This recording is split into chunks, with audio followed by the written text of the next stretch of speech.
warm welcome to a new episode of Leaders of Tomorrow Season 10. I'm Ritwika Gupta and you're watching our very special festive edition where we are taking a look at different industries to understand how they're riding the festive wave. Now, the first day of Diwali, Dhanteras, is a day considered to be very auspicious when it comes to buying gold. But what are the pricing trends like this year and how are jewelry brands gearing up for Diwali? We'll find out today in a conversation with Ajoy Chawla, CEO Jewelry Division, Titan Company, and on the other side of the break, I'll be in conversation with Ishu Datwani, founder Anmol Jewellers.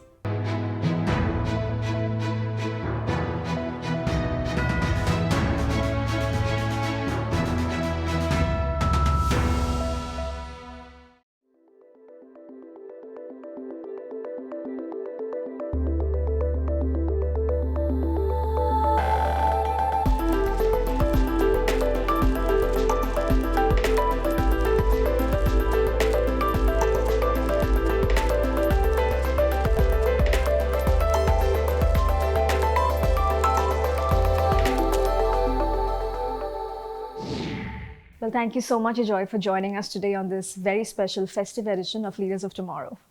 Thank you. My pleasure to be here. So, I'm going to dive straight in. Tell me, what's the kind of sense that you're getting, from the on-ground sales, the kind of demand, especially after 2 years of subdued festivities? Are you seeing, like a higher uptick in demand when it comes to the jewelry market?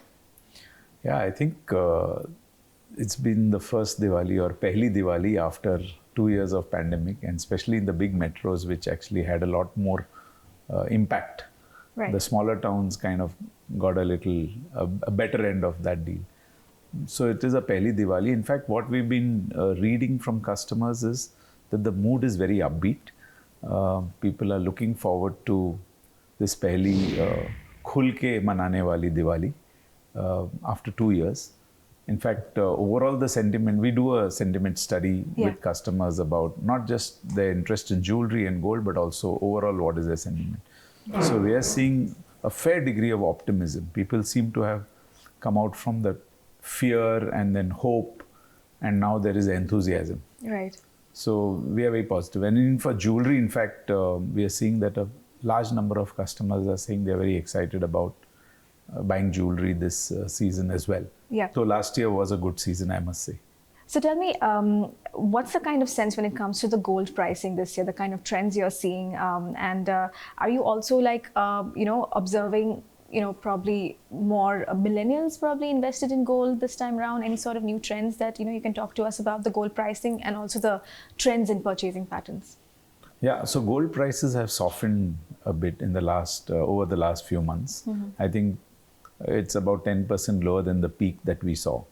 And they've been pretty stable, even though the international dollar price per troy ounce has been fluctuating a bit, but because of the counterbalance of the rupee dollar, it's been under the 5,000 per gram, 4,800, 4,700 per gram.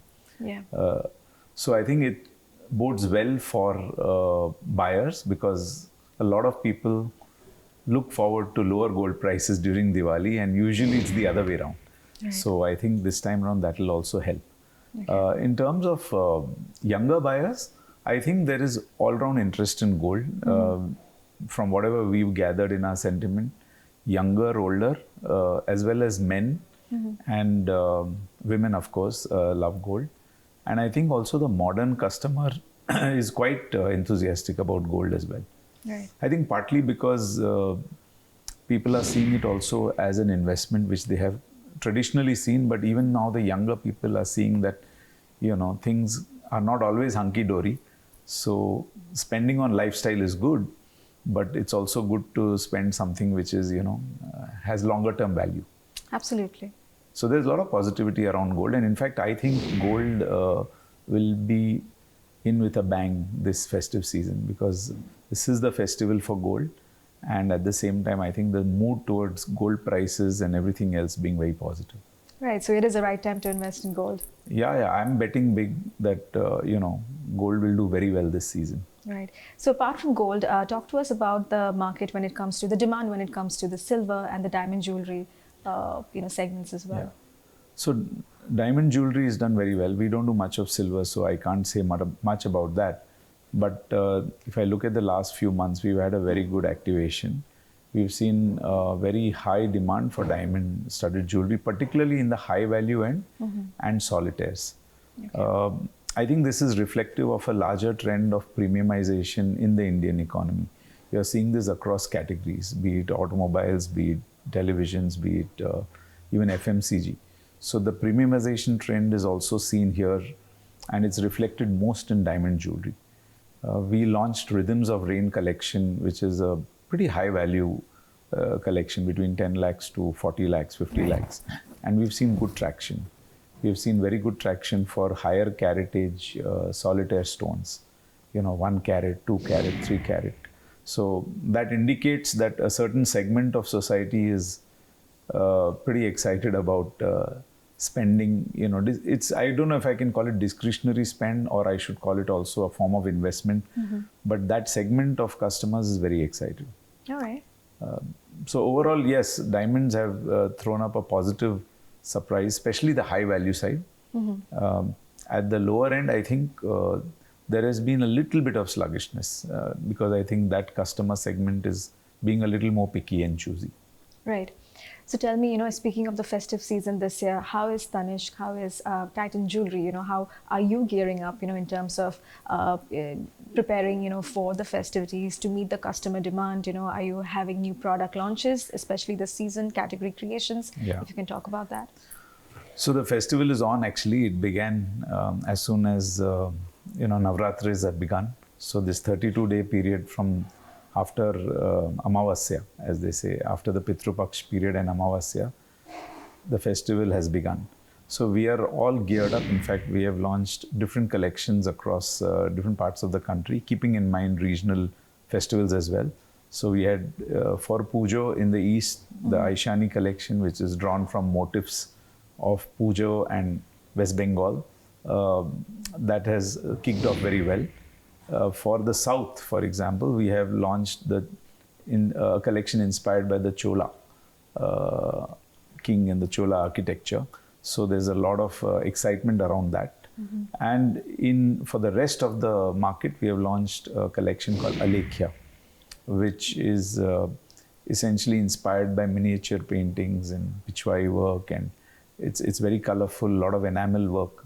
So in a way, these are like modern heirloom pieces which can be worn, not necessarily which have to be kept in the locker. And even though their spread may look very wide and big, actually these are quite lightweight. So that's the other piece that we've kept in mind, that a lot of women told us that don't give us jewelry that needs to be kept in the locker. Give us something that we can wear, light occasions, heavy occasions. Yes. So coming back to the campaign itself, for all these 3 different collections, we have launched a multimedia campaign, TV, digital, print, social media, and it's on in full swing as we speak. Right. And as usual, also there are interesting offers which have been introduced in different parts of the market, on different dates.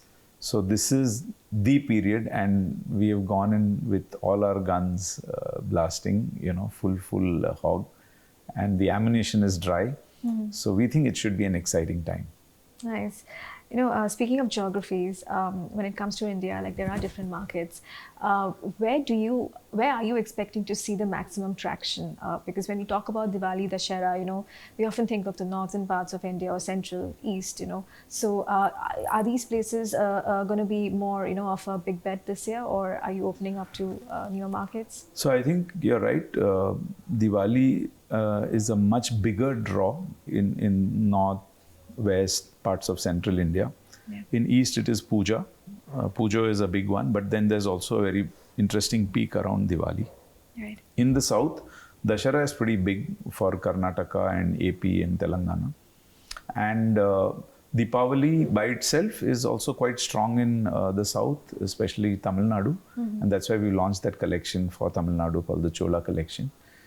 But the bigger jumps that we see, that happens, as you said, in the north, west and central regions. Right. In fact, for Navratri, we also see a very big jump in Gujarat. We have already started seeing that kick in. And we've also started seeing a good kick in the north. All right. So yes, seasonality varies from place to place. For example, Akshaya Tritiya is bigger in Tamil Nadu. Yeah. But it also has its peak now across the country. There's a lot of cosmopolitan people movement around the country. So therefore, I think there are peaks in every place to be seen. Having said that, I would like to add one more thing that, as I said, this year we are seeing the resurgence of the metro markets. During COVID times, I think Bombay, Delhi, Bangalore, Chennai took a little bit more of a hit, even Kolkata, and now we are seeing these markets, come back and swing back into action. So we are seeing a lot more of that dispersion as well. Right. During the pandemic, a lot of us were shopping online. But when it comes to jewelry, you do need the touch and feel. You want to try it on, you want to see what you're buying. But I want to understand, what sort of are you also seeing a bit of traction in terms of online sales, or is offline still the biggest ground at the moment? So no, so I think the customer has changed post-COVID. Certainly, the online traction continues to be high. Of course, it was a very small portion of our sale before. But what we are seeing right now is a combination of online and offline, which is omni. And I think that is here to stay. In fact, 90% of our online plus omni is actually completed at the store. Only about 10% is something which customer completely picks up online. So what happens is when I say omni, it's about customers making their initial journey online, engaging with the brand and maybe with a live chat or with a actual central team, and thereafter choosing to come to the closest store to complete their purchase. Well, thank you so much, Ajoy. It was lovely chatting with you. Thank you. Nice talking to you. It's time for a quick break here. We'll be back shortly. Stay tuned.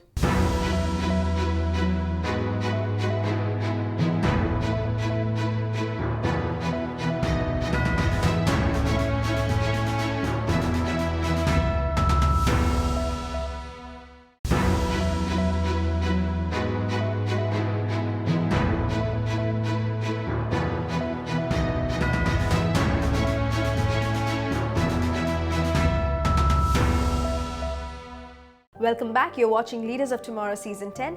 Tonight we are focusing on how brands in the jewelry industry are gearing up for the festive season and even the upcoming wedding season.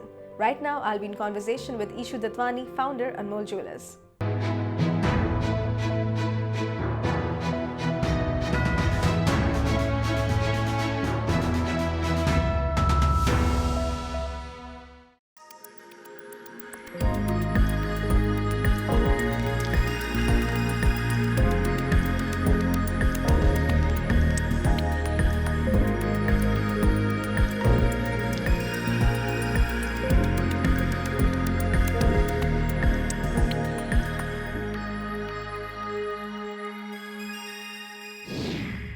Thank you, Ishu, for joining us today. Most welcome. So I'm going to get straight into it. Tell me, what's the buzz are you seeing in the jewelry sector this year, especially because Diwali, is being celebrated after 2 years of subdued festivities. Yes. So what's the demand like, and how are things on ground? So, like you rightly pointed out, 2020-21 was actually a complete washout.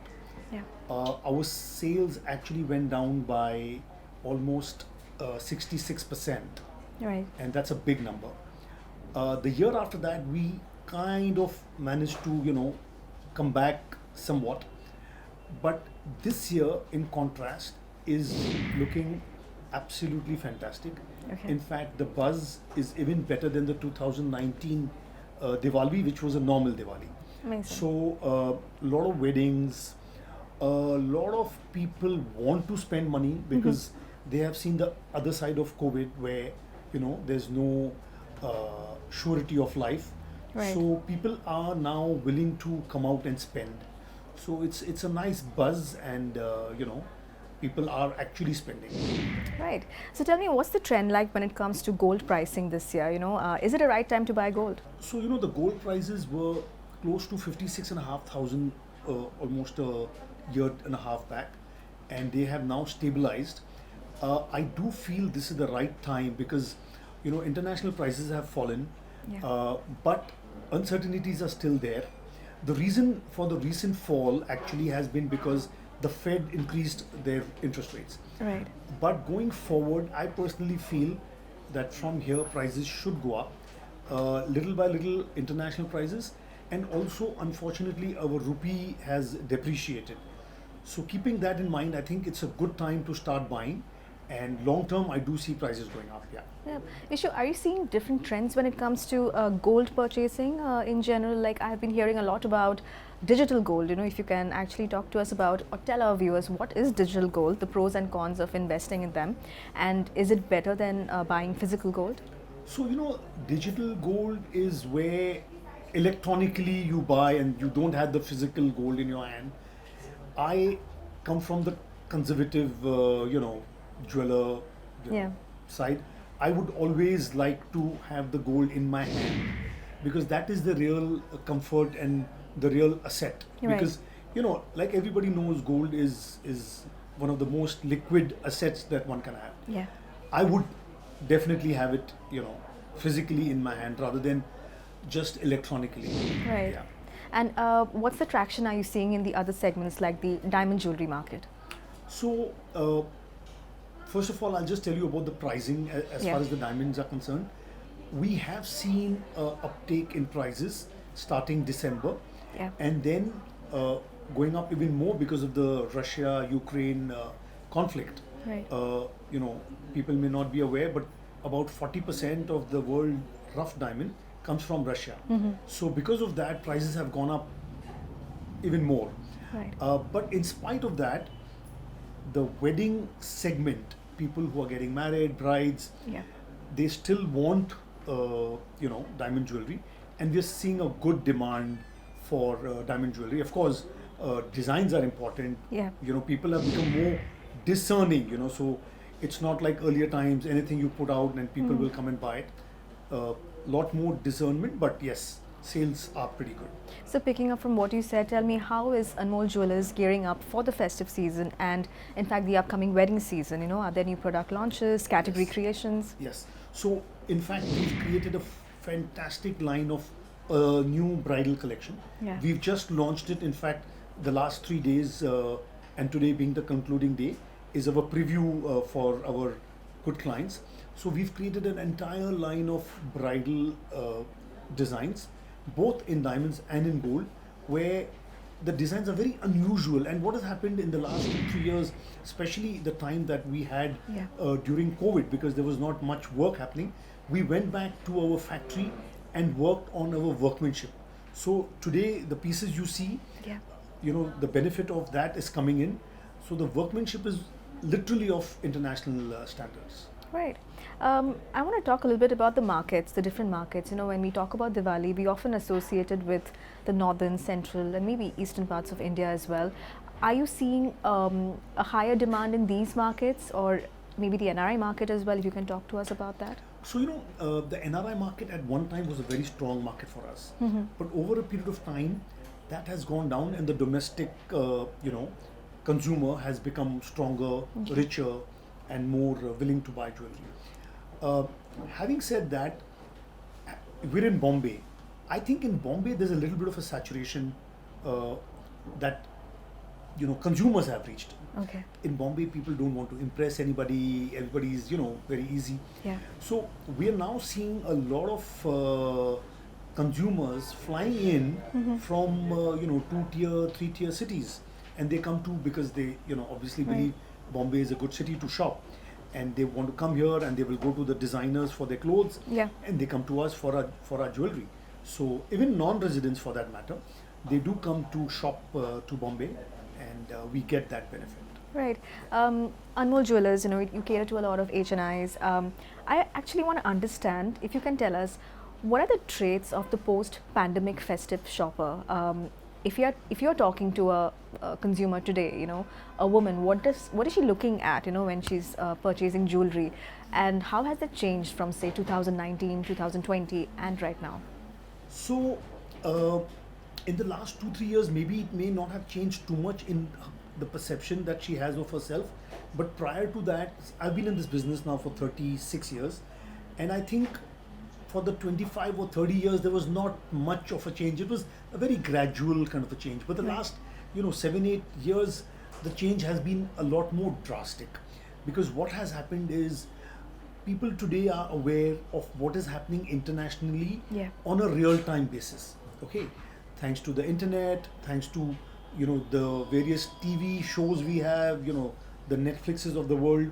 So you know exactly what a Hollywood girl is wearing today, and you want to aspire to wear the same thing. Yeah. So that is the big difference, And also, the young girls of today are a lot more confident. Yeah. They're a lot more independent, and they will not come in, in pressure when it comes to buying wedding jewelry. I mean, earlier I used to see, women literally, not having the guts to open their mouth when their parents said, this is what you're buying, even if they didn't like it. Right. Today, a girl will turn around and tell her mom, but that's, your old style. This is what I like. And, she will, take that decision. So that's of course a good and a bad. There's both sides to it. But, there's so much more confidence that the girls have. So much more independence that they can voice their opinion. I think that's a good sign. Okay, so shifting my focus a little bit now, tell me, what are some of the challenges that the jewelry sector, overall jewelry sector, that you're facing, in the market? If you can talk to us about some of the difficulties and challenges today that you are as an independent, jewelry brand, homegrown jewelry brand, you're facing, and what sort of maybe support would you need, from maybe policymakers, to make it a little more the ease of business doing? I do think that we need to be a little more easy with the paperwork that we need to do, because what happens is, see, we are creative people. I need time to sit and create new products, and my focus needs to be there in marketing. Yeah. But we do have a lot of paperwork that is involved, in terms of GST and in all other ways, where I feel we could ease up a little bit and make it easy. Not that it should be there, I'm not saying it should not be there, but if it can be easier, it would definitely help. Right. Okay.